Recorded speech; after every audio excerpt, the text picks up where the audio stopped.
Hi everyone, and welcome back to Teralon Talks podcast. This is another remote podcast. I'm not sure we're going to call it a bonus podcast anymore. We're just going to go with the regular podcast numbering because we're just doing so many of these. We're also trying a little bit of a different format. Before we had several guests in one podcast, but on this one we will just have one. We'll see if that works better. Make them a bit shorter, maybe a bit easier to digest for you. Today we're going to call Ed Fousset. Now Ed is a freelance camera operator. I'll let him give you more in-depth introduction to himself, but he has worked with us on a number of projects. From what I can tell, most of what he does is travel and events. So I'd be quite interested in hearing what he's been up to recently, because obviously travel and events are kind of off the cards. Anyway, let's give Ed a call and see what he has to say.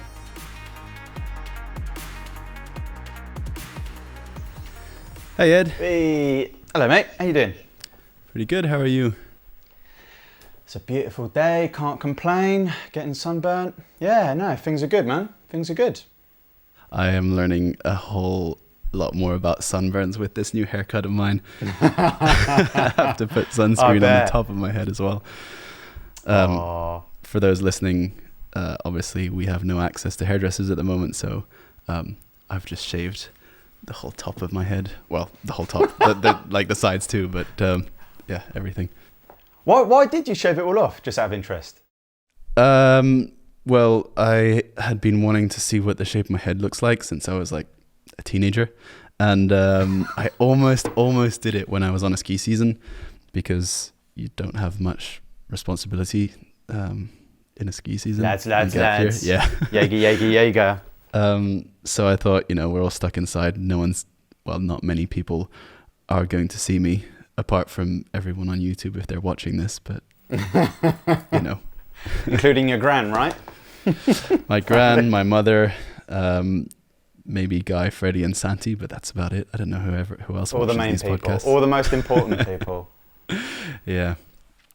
Anyway, shall we start off with a little bit of an introduction? I've, introduced you in 2 words before I called you, but Okay. Yeah. What were those 2 words? You'll have to you'll have to listen to the podcast. You'll have to find out. Oh, good man. Go on, Ed. Who are you and what do you do? So I'm Ed Fousset. Been doing film and magic for about 5 years. I class that 5 years from when I've actually been making a living from it, not just doing favors for people or doing things on the cheap or all that kind of stuff. So I'd say it's been a career for about 5 years. Over that time, it's developed quite a fair bit. As everyone does, starting out back in the day, you start with weddings, assisting people, this kind of stuff, music videos for buddies, all that kind of business. Now I find myself doing a lot of travel stuff. I love to travel.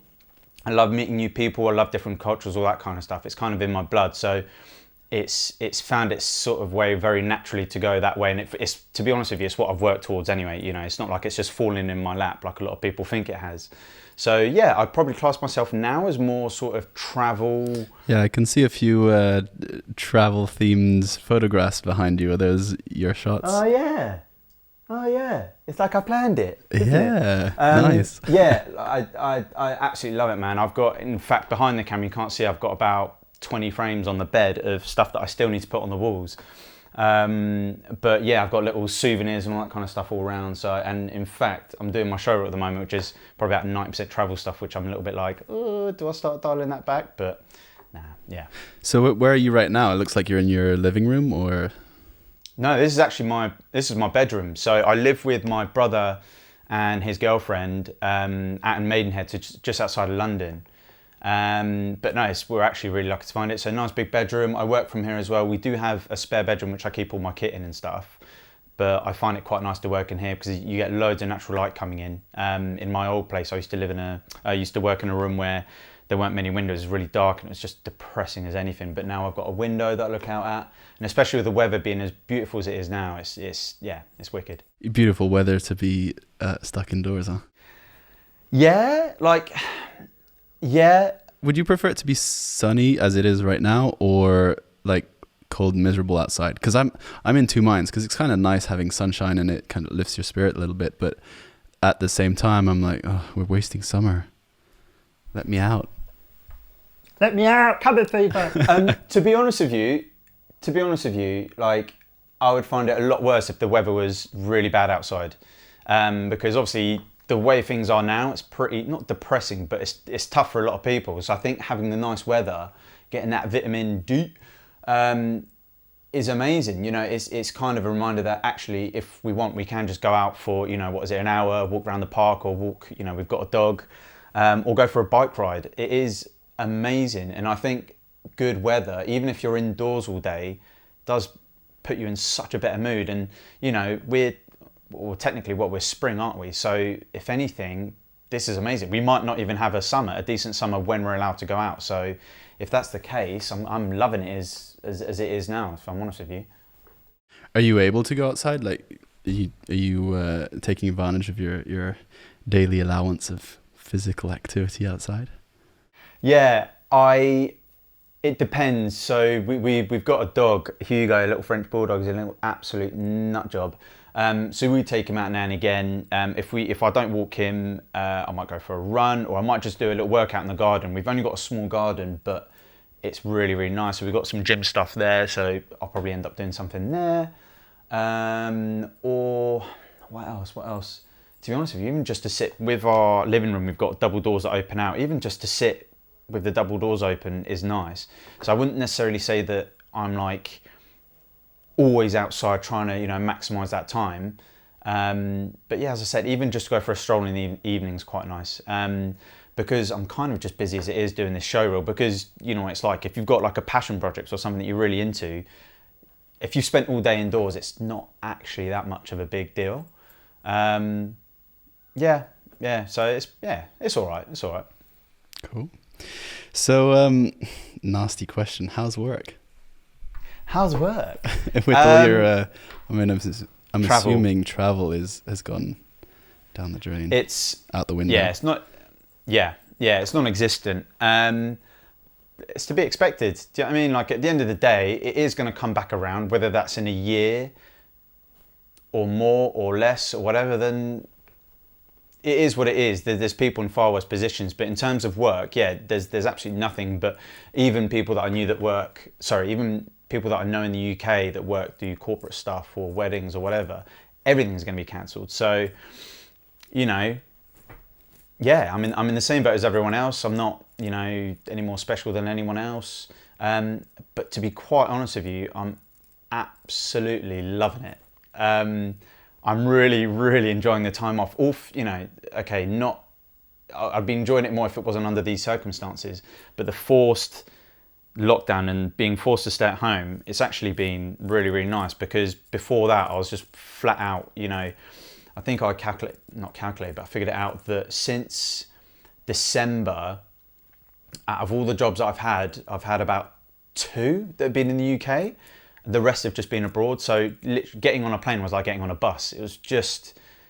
It was fun. I loved it. I really, really loved it. But what I was doing so many things back to back that, you know, like Adam was saying, that actually you don't have any downtime, and that burnout was sort of happening behind the scenes, but I wasn't really that sort of aware of it. So to be forced to be doing, you know, nothing, to be at home not working, is actually really, really, really, really nice. Yeah, even if you do have a couple of days between 2 trips, you know, you've got to do laundry, you have to catch up on the admin, you don't have time to chill. It's like it's like a weekend between 2 trips, or even 4 or 5 days, just, you know, whenever, because we've been traveling a fair bit recently too, and between 2 trips we're doing admin in the office and organizing the next trip, and there's like very, very little downtime. Yeah, that's it. And especially if you're being asked, you know, while you're on a job, if you're being asked by another producer or whatnot, it's like, oh, what lenses do you want to be doing for this? Do we need step-up rings? Do we need this, that? While you're trying to focus on something else, it can get a little bit much, so that even those 1 or 2 days in between jobs, you know, you're then, like you said, you're having to sort that stuff out. You don't have time to go see the family, or when you do see the family, you're sort of so wired into that next job that actually that time with your family, it's not, you're not in it 100%. You're sort of away with the fairies. But I mean, it's really shit. The bonus is that when I have been working as much as I have done, I've been trying to get, you know, friends, family, whatever, girlfriends involved in those jobs. That's been a massive bonus, so that even if when I'm back home I can't necessarily spend the time with those people that I love, I can at least get them involved in the job that I love, you know, my passion, all that kind of stuff. What does that mean? Like in, what does that mean, like getting them involved? Do you get them to come with you on these jobs, or? Yeah, man. Yeah. So probably the best examples to use, at the end of November, I had a job with TUI in Jamaica, and I got my brother involved on that. So he's quite a handsome chap, us Foussets. So yeah, he was just a talent, basically, just walking through, you know, climbing a waterfall or whatnot. And when he wasn't needed for that stuff on camera, he'd just be carrying bags, because we'd have like a director, producer, we'd have whatever, you know, influencers, all that kind of stuff with us. But actually just having an extra pair of hands would make a massive difference. So so my brother came to do Jamaica with us, and then I had a shoot in Italy and Turkey that I got my girlfriend involved in, pretty much the same stuff. In Bali as well, got Jessie involved on that. What else? And even some of the more not corporate stuff, but the more fun stuff back home, getting friends and family involved. You know, I did a shoot with Ryobi, Power Tools, all that kind of stuff. And my oldest brother really wanted a mower, so I managed to sort him out a mower for him getting involved just to help out, to be an actor on screen, and he got a mower out of that, lucky bastard. But yeah, so, you know, it's just kind of, you know, I get all the time from my family or friends being like, oh, do you ever need like a hand? Do you ever need a hand? Like, you know, get to travel. I do kind of try and get people involved as much as possible. That's really cool. I mean, that's not something that we've been able to do much of at all. I mean, I've tried a few times, but it's always, I mean, I feel a bit weird asking a client, hey, can I bring a friend along? Even if you have a good reason, it's like, oh, I'd like to bring my girlfriend, which would be amazing. But like part of me feels like it's maybe a bit unprofessional when, you know, it isn't, I guess, really. But yeah, well, that's great that you can do that. So these trips you go on, do you like, what sort of length are they? Is it only a couple of days, or do you tend to go for a week? Like all these friends and family that you get involved, do they have to fit that in around their work, or how does that work? Yeah, so so with the length, typically the TUI stuff or Norwegian or whoever it's for will tend to be about a week or 8 days. That allows for like a day either side, travel, that kind of stuff. And then once we're there, like it is for you guys when you do your Bloomberg stuff, you know, it's pretty much full on. Like, you know, there aren't necessarily rest days. You might have an afternoon when you arrive to kind of get kit ready, and then have dinner, and then you start shooting the next day, and it's batshit from the get-go. There was one shoot we did with TUI, which was, we did basically all the Canary Islands, and that was like 3 weeks, which was wicked. There was a week in between that though. There was a little bit of a break, and actually I went to India with you guys for Bloomberg. So literally got back from the Canaries, then went to India, got back, and then went back to the Canaries to go finish that shoot. But yeah, just to quickly address your point about, you know, getting girlfriends, family involved and all that kind of stuff, 100% get what you mean. And it can definitely come across like that. The thing is, I've got a really, really good relationship with the agency that work with TUI, which is Code. Yeah, I've worked with them for ages, and there have been plenty of times before I got friends and family involved that, you know, we'd be going around and we're like, oh, we need someone to be walking through the scene, or we need, you know, yada, yada, yada. And what we would normally do is get Dan and Emily, so Dan the director and Emily the producer, to kind of walk through, and it'd be a little bit awkward, and, you know, they're not actors.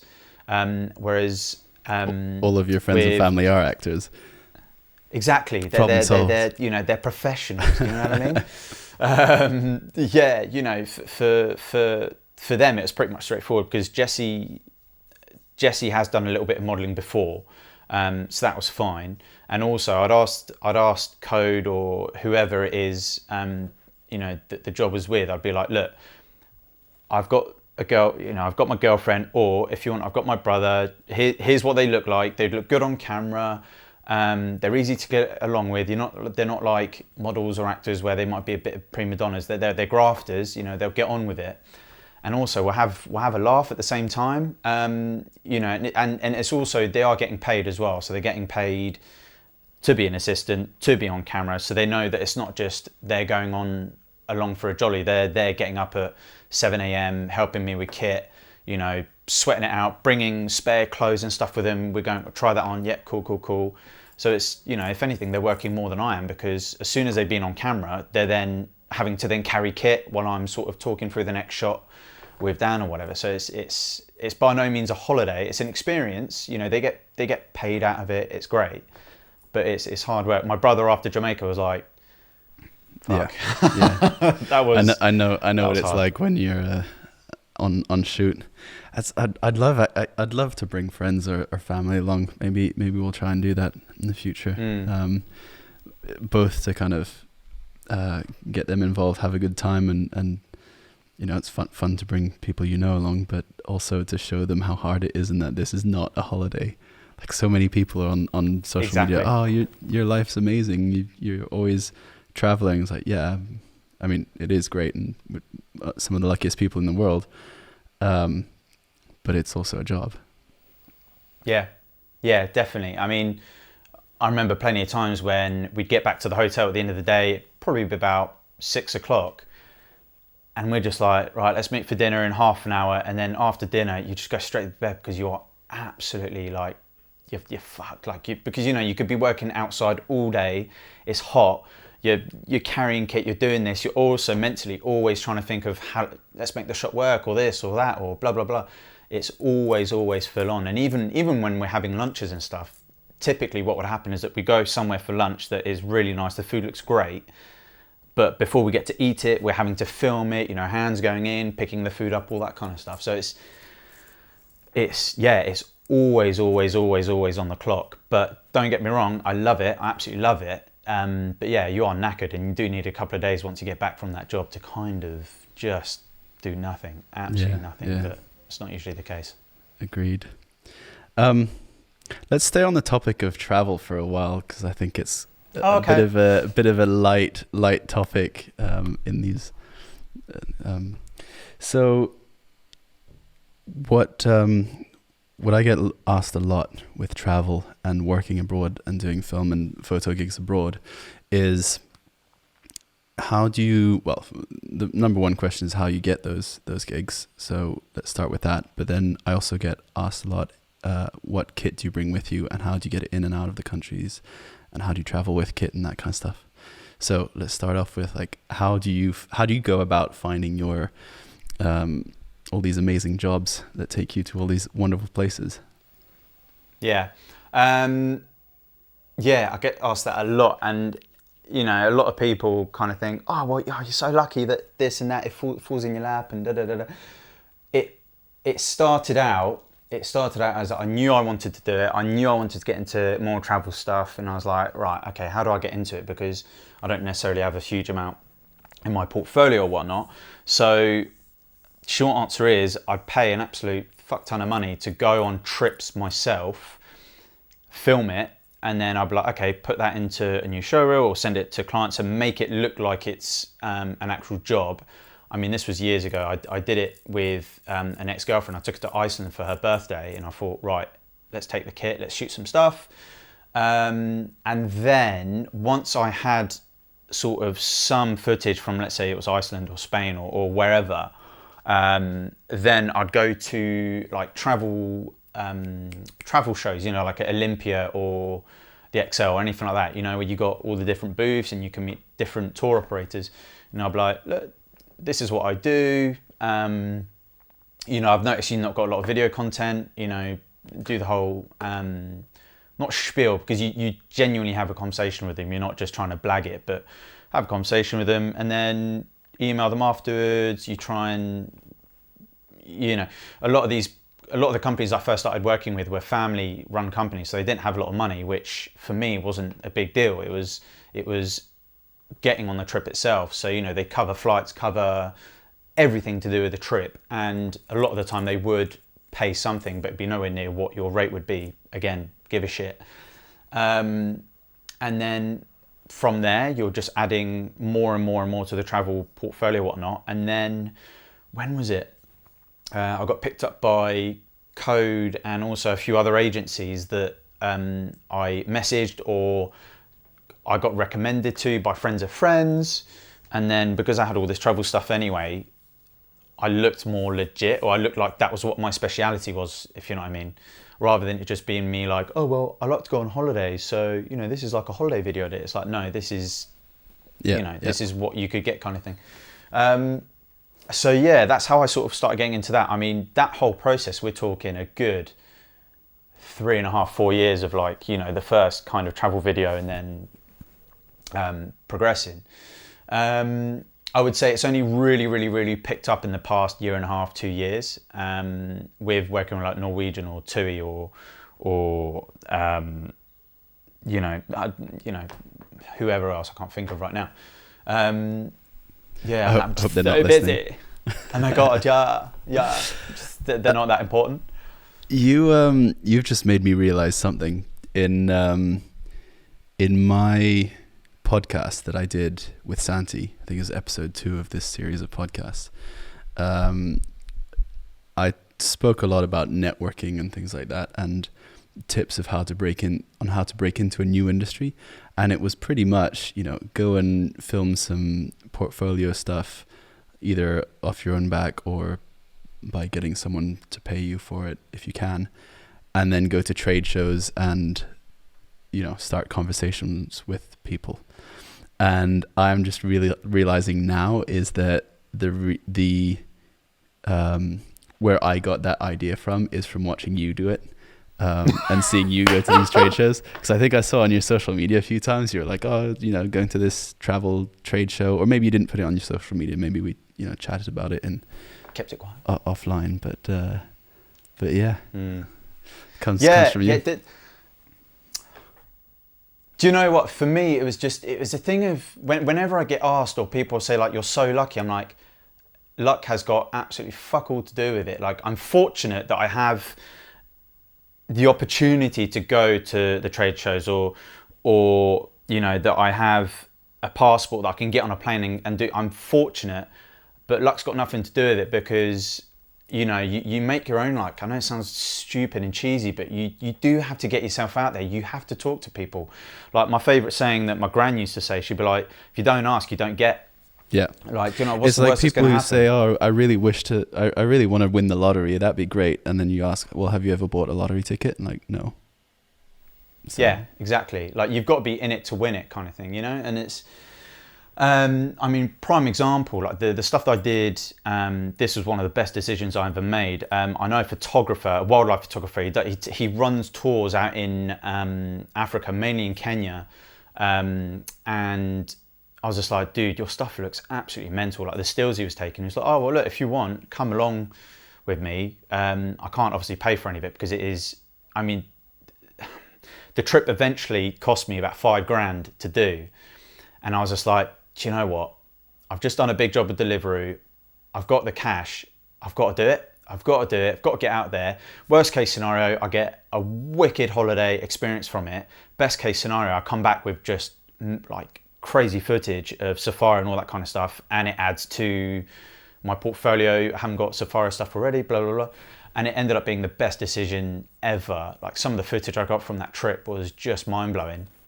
And in fact, a lot of the guys afterwards, a lot of the Zulu guides and the photographers that I met on that trip were like, don't ever go on safari ever again, because you will not see and experience the kind of stuff that you've seen in the 8 days you've been here. You know, we saw a leopard 5 out of the 8 days, and one of the guides was like, I had a Saudi prince here last month. He spent a whole month here just to see a leopard, and he didn't see it at all.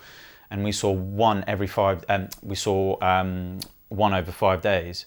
And it was just, if you're not prepared to like invest in what you want to do, then just don't bother, you know? Like, you know, we spend so much money on buying kit and, you know, what about this lens and what about this?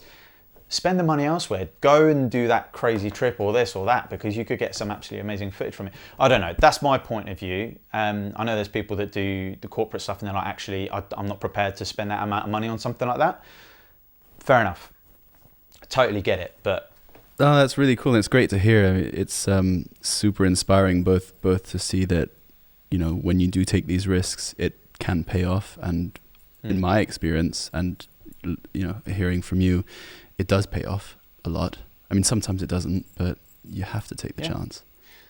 Cool. Just to come back to the point about kit and stuff, you say what kit I travel with, whatnot. So for the past couple of years, I've been using just my A7S Mark II and FS7.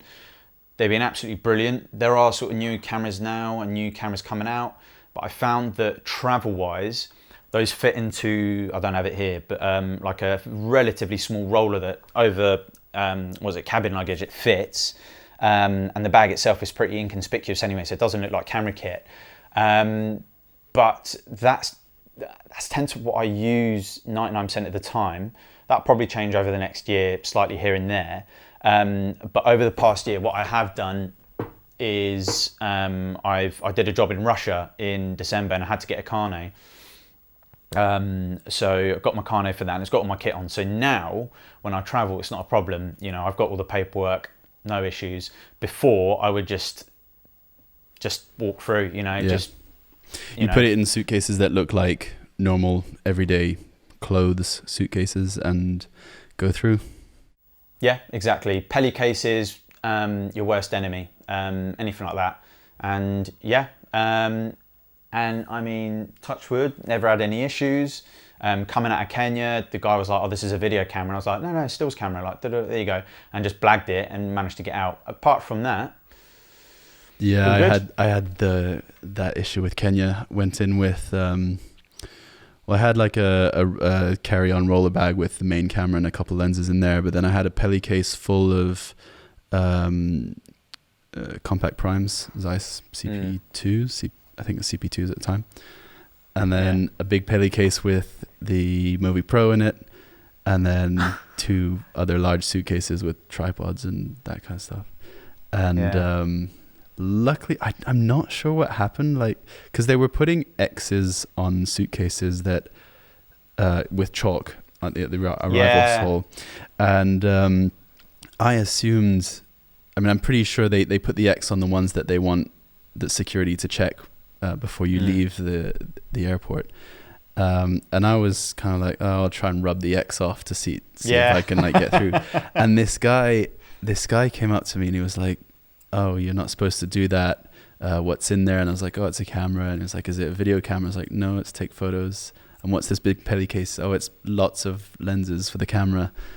And he was like, right, come with me. And he took me past the security and through to the other side. And he was like, afterwards, he was like, oh, okay, give me a couple dollars. And so kind of without knowing, I bribed my way into Kenya with the kit. But yeah, every time, I think I've not done a carnet for Kenya, but every time I've gone in, it's always been like super sketchy like that, and I've been really lucky. Yeah, you're sweating. You're like yeah, it's nerve-wracking. Probably never be able to get in like that ever again after this goes online, but you know, whatever. Well, I'll just shave my head and I'll be like, no, it doesn't look like a hippie. It's all right. Yeah, just look at, I should actually talk to you this after anyway, but the drum cymbal case for the Movi Pro. Yeah, that is what, wicked. I think, do you know Sam Bebbington? Yeah, he's a DP that we're working with on a big job this year. And we travel with a Movi Pro, and he was looking into that. But we found a large, like I think it's a Samsonite check-in suitcase that we just put it in, and it fits. And we just pad it up with clothes, so it looks like a regular suitcase. Oh, wicked. Oh, nice. So yeah, I'm pretty sure because I work with Sam at a few festivals and whatnot, And I got the idea from one other guy that I met, and he got the idea from some other guy. And actually, I think the shares in the cymbal drum case thing has gone up because so many people with mothers are using them now. Well, I've heard because the cymbal drum case looks like a drum case. I think I've never seen it myself, but I've heard a story of someone who's got into trouble because it looks like a musical instrument or something, and therefore people assume that it's professional equipment. So maybe watch out. Don't know. They just think I'm a Ninja Turtle when I have that thing on my back. So it's fine. Yeah. Do you take it on the plane with you then, or do you check it in? I check it in, but a few people that I know actually take it on the plane. But it's such an awkward shape. I'd rather just check it in and then take the cameras, batteries, lenses, all that stuff on the plane. So yeah. So main takeaway is try and make your kit bags look as much as possible like regular suitcases and regular stuff, and not professional equipment. So what's your, if you had say your kind of default kit for a travel job, what you got, like FS7, A7S2, tripod, Movie Pro, couple lenses? Tripod. Tripods are my worst enemy. I don't use tripods. Because I don't do a lot of interviews. I hate static shots. So tripods don't travel anywhere with me unless I need to do interviews and I need them, all that kind of stuff. It will most likely be, depends the size of the travel job. If it's like a job that's like go, like I did in Sri Lanka and filming a tuk-tuk rally, didn't have a lot of space in the tuk-tuk, so it was like a what was it, a Tilta G2X, so like a Zion crane type shape. Yeah, gimbal. handheld gimbal. Handheld A7S, and that was it, with a couple of lenses and a drone. And then for the bigger stuff like the TUI stuff, it'll be FS7 Movi. A7S as a backup. We'll have a waterproof housing. We'll have Dan's GH5. So it's still relatively compact, if I'm honest. But if I'm literally on my own, I'll try and think of, okay, well, instead of the Movi, I'll take the small gimbal. Instead of the FS7, I'll take the A7S. I'll try and take the FS7 as much as I can, just because, the high frame rates, the 4K, the bit rate, the color, all that stuff. But again, if there is risk of getting pulled aside and being like, what's that? It's harder to explain an FS7 over an A7S. An A7S, sure. I can walk into, around my neck and be like, oh, I'm just a tourist. Sure. So yeah. I mean, that's going to become less of an issue now, I think, with all these new cameras coming out. I mean, the Canon R5, what's that about? Mental. It's absolutely nuts. Mental. Yeah. Yeah. It's the first Canon and the C300 Mark III, but I'm leaning more towards the R5 because of travel. But I'm still interested with the 300 Mark III. But yeah, like the stuff that can do, I'm like, fuck me, Canon have joined the party. Like, amazing. So I'm really excited about that. So yeah, I think that will probably replace the A7S soon. The R5? The R5, yeah. So do you think you'll be Team Canon now, or FX9 versus C300 Mark III? What's your choice? C300 all day over the FX9, purely because for me the FX9 wasn't enough. It wasn't, all right, full frame, cool, the autofocus, cool, but I don't use autofocus, so I'm like, well, that's pointless for me anyway. I'm not saying it's, but yeah, pointless for me. Frame rates wise, wasn't that much of an improvement at all on the FS7, so I was like, well, okay, well, that's, it's bigger. I was like, no. So yeah, the fact that when they announced the 300 Mark III, I was like, whoa, okay, great. The body's absolutely tiny. The frame rates, the 4K, this, that, and the other, great. And then them announcing the R5 as well, I was like, well, I've got a camera to replace the A7S. Yeah, I've got a camera, like, replace the A7S, replace the FS7, sweet. Yeah, that's exactly what we're thinking. Like right now, our go-to is for kind of news corporate stuff. We've got FS5s and A7 Mark IIIs. I've got an FS5 as well. I forgot. Yeah, haven't used it much though. That's why. And then so those we're thinking we're going to replace that with C300 Mark III and R5. And then we also have a Canon Terra 4K, which I love. It's so easy to work with. The color is amazing. It's like a budget red, in my opinion, and records ProRes, so easy on your edit too. And I'm quite excited because on Monday, Can Affinity have something that they've been teasing. No idea what it is yet. So excited to see what they've got. So we'll see. I mean, lots of exciting stuff kit wise coming out at the moment. Yeah, and then DJI announcing something. Is it on the 27th or the 28th? Oh yeah, like I know what that is. Is it just a Mavic Air 2? I am not saying anything, at least not not on this podcast. I mean, I don't know. This will probably be put online after it's released. It depends how quickly I can edit this, but moving swiftly along before I put my foot in it. Yeah, do you know, it's really annoying. I bought the FS5 and the Shogun Inferno just before Christmas, but if I knew that they were releasing everything they're releasing, and also the fact that the world was going to go fuck itself, I wouldn't have bought it. But yeah, because I've barely touched it, which is really frustrating. But we bought an X-T3 and basically all of the Fuji lenses for a big job that we were doing this year, and now like that whole big job's been postponed to September, and the R5's been announced, and we basically bought the Fuji and all the Fuji lenses for no reason. Well, for, you know, it's a good camera, and I absolutely love the Fuji XT. Well, we've got the XT1, the XT2, the XT3, all the lenses, and I'm probably just going to get the XT4 because they're amazing cameras, super underrated in my opinion. Okay. And for the price, like, you know, they're about just over $1,000 each. I picked up the XT1 fairly recently for £200. Oh my god. Yeah. Wow. I think it's 4 years ago. It was worth £1,000, 1,200, something like that. 4 years later, it's £200. Oh man. So, but yeah, great. Great for time lapse, and also photos. And the XT3 and XT4 are great for video. So. Yeah, wicked. Yeah, I know a few buddies that use them for stills and whatnot. Yeah. And they just look so nice. Like the body, it looks super retro. Love it. Doesn't it? You're like, oh my god, Instagram, yeah, babe. #vintage. Yeah. Is there anything else travel related, like that you think people ask you a lot?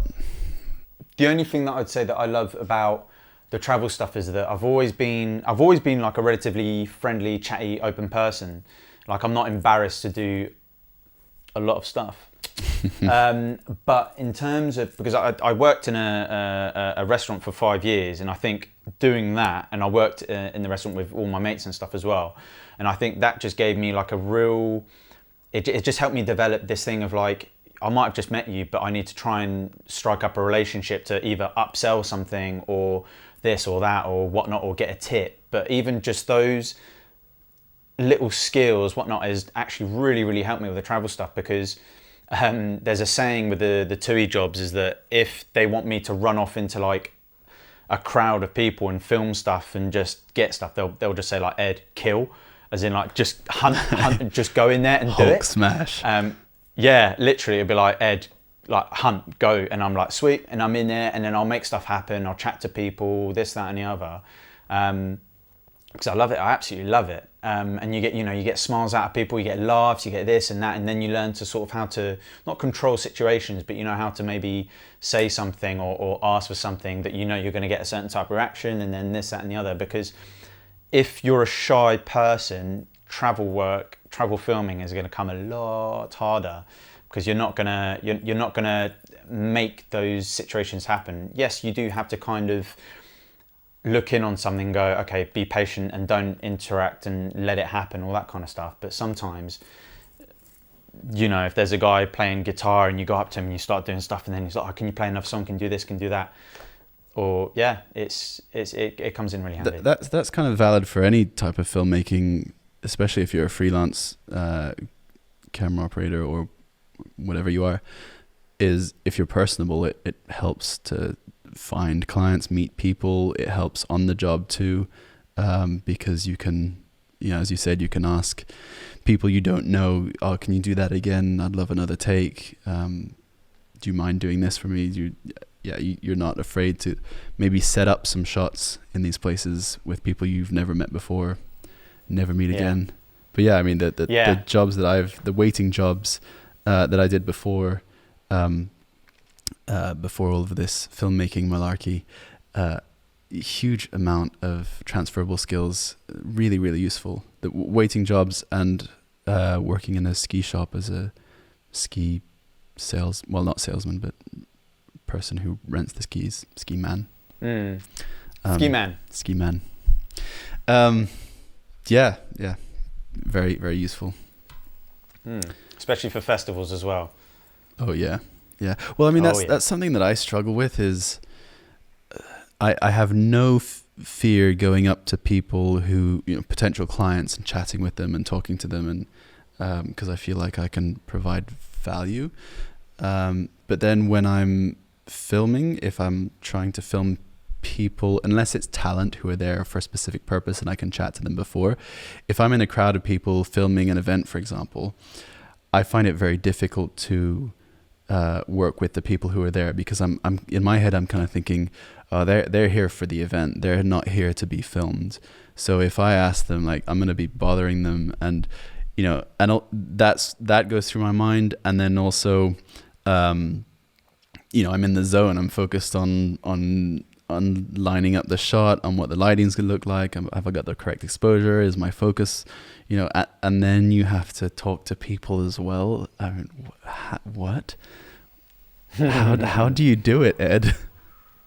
Yeah, how do I do it?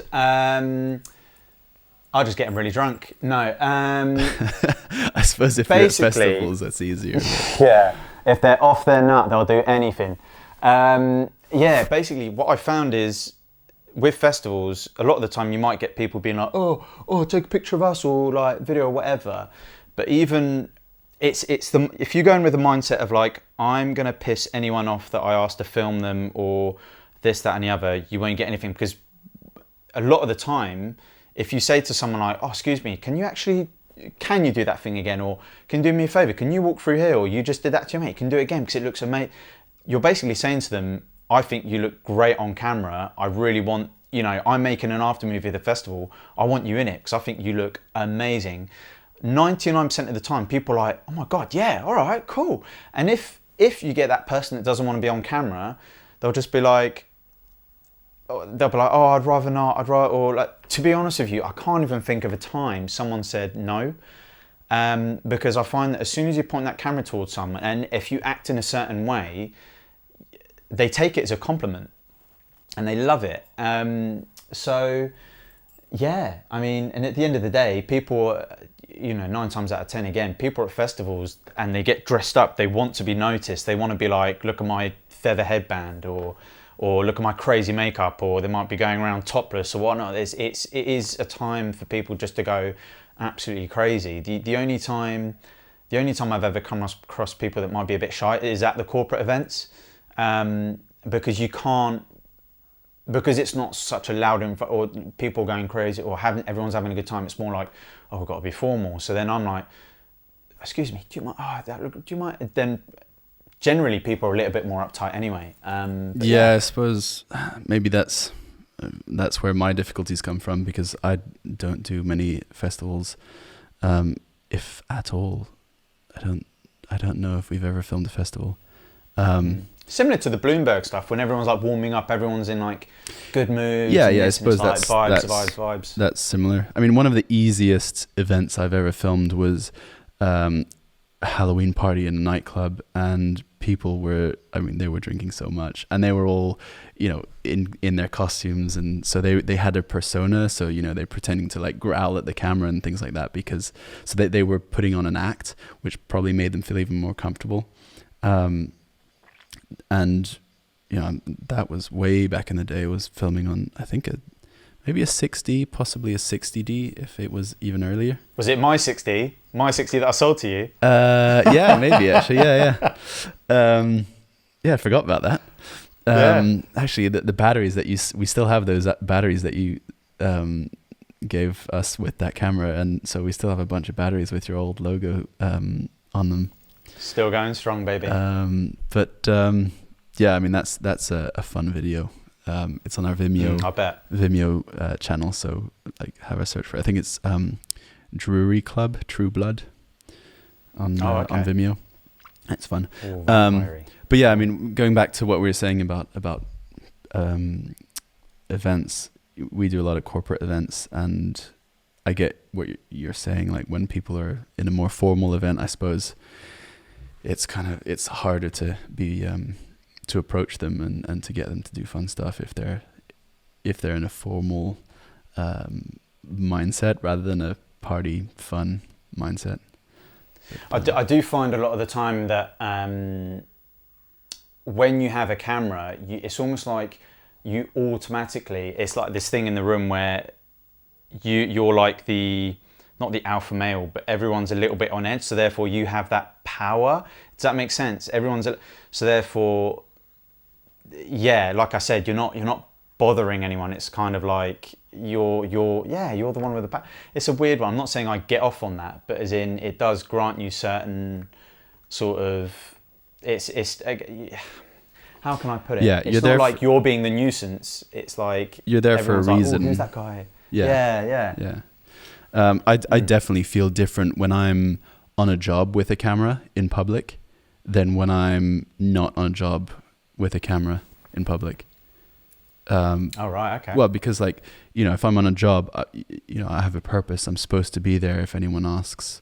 I can tell them what I don't know. I feel like I'm part of the event, if anything. Yeah. Yeah. Whereas if I'm out in public and I'm not part of the event, I'm like, I'm just a creepy guy with the camera. Yeah, exactly. Yeah. Not that. Okay, I was gonna make a joke, but I won't. Yeah. Cool. Okay. Well, I mean, I'm gonna start to wrap up because I don't want these to go on too long. No worries. Hopefully, I hope we'll be let out of lockdown and we can get you in the office someday and actually film a proper podcast, as in not a remote one, because this has been fantastic. I think lots of great useful tips for both filming events and getting travel jobs. So more to come. Oh, and hopefully by then I'll have my new showreel finished. Ha ha! Yeah. Sorry, I'm really excited about it. I'm really excited about it. Yeah. When do you think? How long do you think that'll take you? Oh shit. Well, because of the lockdown, I'm trying to get hold of footage that obviously are in offices right now on hard drives, because I wouldn't be able to back everything up on the jobs. I've got a few bits here and there, but I reckon ideally probably in the next 2 weeks have something actually tangible to at least start. Yeah. Do you want to plug your social media accounts so that people can go and watch your showreel when it does come out? I forget what my Instagram is. I know it's Ed. I think it's Ed Fousset _film. I think so. Ed, you should know this. Is it ED? Hold on, let me look it up Fousset for you. _film. Thanks, babe. Yeah, it's Ed Fousset _film. So ED _film. Yeah. EDFOUSSET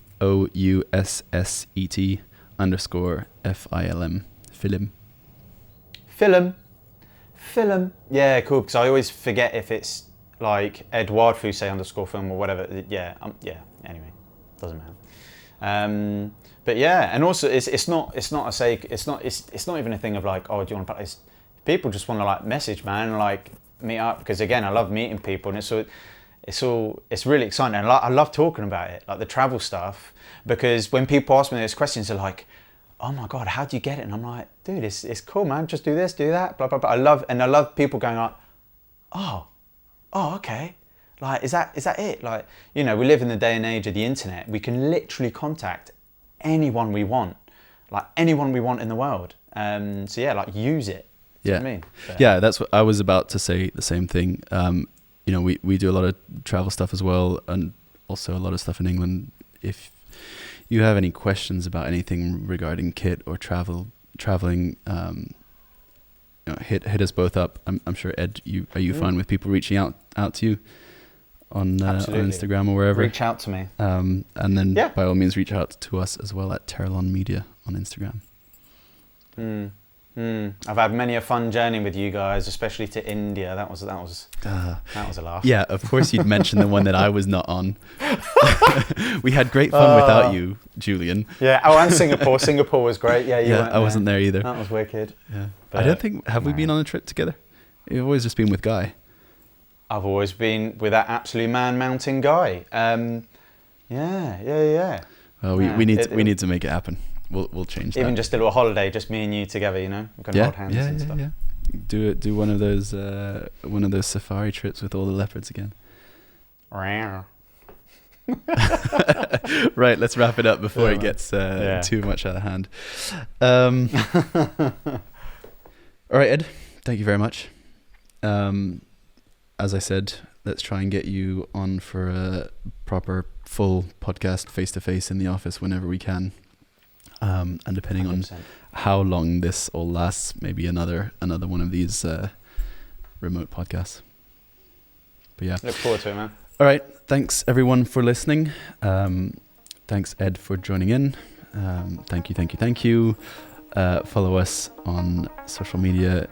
We're Teralon Media pretty much everywhere, and obviously Ed Fousset _film on Instagram for Ed.